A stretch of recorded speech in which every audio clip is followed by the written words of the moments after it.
कोरोनायन एक आजार आणि किस्से हजार. मानवी इतिहासात काही काळ असे येतात जे संपूर्ण जगाला थांबायला भाग पाडतात.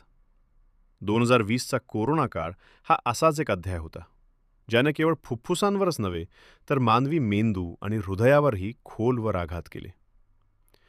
कोरोना आला आणि रोना पण आलं, हे ब्रीदवाक्य घेऊन आलेला हा काळ केवळ एका विषाणूचा संसर्ग नव्हता, तर तो मानवी अस्तित्वाचा कस पाहणारा काळ होता. याच काळातील दाहकता, संभ्रम आणि वैद्यकीय विश्वातील पडद्यामागच्या घडामोडींचे चित्रण म्हणजे डॉक्टर राजेंद्र मलोसे यांची कोरोनायन ही कादंबरी.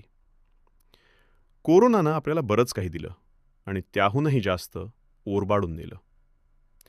या कादंबरीचा गाभा हा याच सुखदुःखाच्या हिंदोळ्यावर आधारलेला आहे.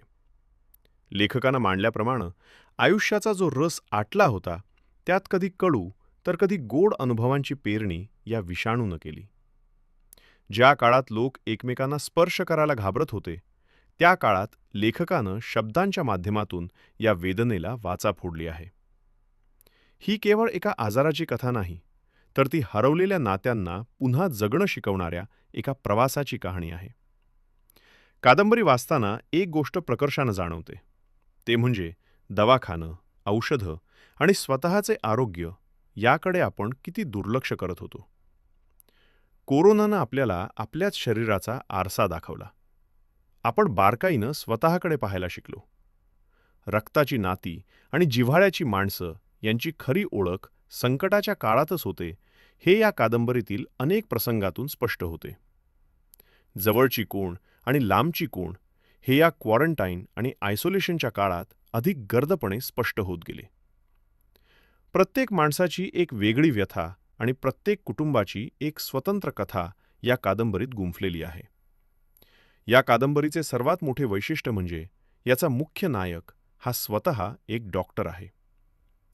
सामान्यतः समाजात डॉक्टरकडे देवदूत म्हणून पाहिले जाते, जो कधीही डगमगत नाही. मात्र डॉक्टर राजेंद्र मलोसे यांनी येथे स्वतःला एक माणूस म्हणून मांडले आहे.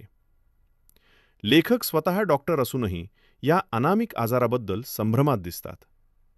अनेकदा ते स्वतः आजारी असताना स्वतःच्याच लक्षणांची शहानिशा करतात, इतर डॉक्टरांचे सल्ले घेतात. हे चित्र वाचकाला कधीकधी विचलित करू शकते, कारण आपल्याला खंबीर डॉक्टर बघायची सवय असते. पण हाच या कादंबरीचा प्रामाणिकपणा आहे. डॉक्टरलाही भीती वाटू शकते. तोही मृत्यूच्या छायेत असताना व्याकुळ होऊ शकतो. हे वास्तव लेखकानं लपवून ठेवलेले नाही.